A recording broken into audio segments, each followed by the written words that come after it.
रात्री मोठमोठ्याने ओरडत होती एक गाई. पोटातून येणारा तो आवाज नेहमीसारखा नव्हता. जणू काही ती मदतीसाठी आक्रोश करत होती. रात्रभर हा आवाज कधी थांबत होता, कधी पुन्हा जोरात ऐकू येत होता.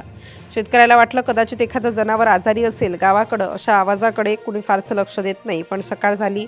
नेहमीप्रमाणे शेतकरी गोठ्याकडे गेला आणि पुढे जे दृश्य दिसलं त्याने त्याचे पायच थरथरायला लागले. पोटात असलेल्या 29 गायींपैकी 11 गायी जमिनीवर निश्चित पडलेल्या होत्या. काही हालचाल नाही, काही श्वास नाही, पूर्ण शांतता. क्षणभर त्याला काहीच समजलं नाही. डोळ्यांवर विश्वास बसत नव्हता. काल संध्याकाळपर्यंत सगळ्या गायी ठणठणीत होत्या. मग एका रात्रीत असं काय घडलं? त्याने धावत जाऊन उरलेल्या गायींकडे पाहिलं. काही जणी उभ्या होत्या, पण त्यांची अस्वस्थ अवस्था देखील बरी नव्हती. डोळे सुजलेले, तोंडातून फेस श्वास घेणं कठीण. तेव्हाच त्याच्या लक्षात आलं, ही साधी गोष्ट नाही. हळूहळू बातमी गावात पसरली. एकामागून एक लोक गोठ्याकडे येऊ लागले. कोणी म्हणालं, लंपी तर नाही ना? कोणी म्हणालं, पाण्यात काही मिसळलं असेल. तर कोणी सरळ विचारलं, कुणी मुद्दाम केलाय का? गावात भीतीचं वातावरण पसरलं, कारण या गावात जवळपास प्रत्येकाकडे जनावरे आहेत. आज या गोठ्यात, उद्या कुणाच्या. थोड्याच वेळात पशुवैद्यकीय डॉक्टर पोहोचले. गोठ्यातील दृश्य पाहून तेही क्षणभर थांबले. अशा प्रकारचा मृत्यू अचानक आणि एवढ्या मोठ्या संख्येने सामान्य आजारात सहसा दिसत नाही. डॉक्टरांनी तपासणी सुरू केली. काही नमुने घेतले. उरलेल्या जनावरांवर तातडीने उपचार सुरू झाले. इंजेक्शन, औषधं, सलाईन. पण एक प्रश्न सगळ्यांच्या डोक्यात घोळत राहिला. नेमकं कारण काय?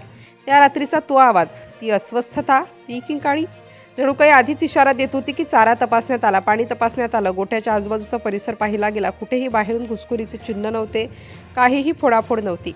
मग अचानक संशय गेला चाऱ्यावर, कारण काही दिवसांपूर्वी बाजारातून नवीन चारा आणण्यात आला होता. दिसायला तो चांगला होता, वासही विचित्र नव्हता.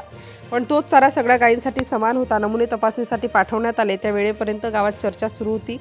कोणी म्हणालं रासायनिक फवारणी असलेला चारा असेल, कोणी म्हणालं उसावर काही औषध राहिलं असेल. दरम्यान उरलेल्या गायींची स्थिती गंभीरच होती. एक एक क्षणाला सगळे प्रार्थना करत होते आणखी कुणी जाऊ नये. आणि मग तो अहवाल आला. तिथेच सगळं स्पष्ट झालं. गायीच्या शरीरात ऑक्सलेट नावाचा विषारी द्रव्य आढळून आला. इतकंच नाही तर चाऱ्यात वापरलेल्या उसामध्ये नायट्रेटचं प्रमाण प्रचंड जास्त होतं. म्हणजेच ही घटना ना आजाराची होती ना संसर्गाची. ही होती विषबाधा. चारा म्हणून दिलेला तोच ऊस, तोच हिरवागार दिसणारा चारा गायींसाठी मृत्यू ठरला. एका चुकीच्या निर्णयामुळे, एका दुर्लक्षामुळे 11 गायी एका रात्रीत गेल्या. आजही त्या गोठ्यात शांतता आहे. पण ती शांतता भयानक आहे, कारण त्या रात्रीचा आवाज आजही गावकऱ्यांच्या कानात घुमतोय.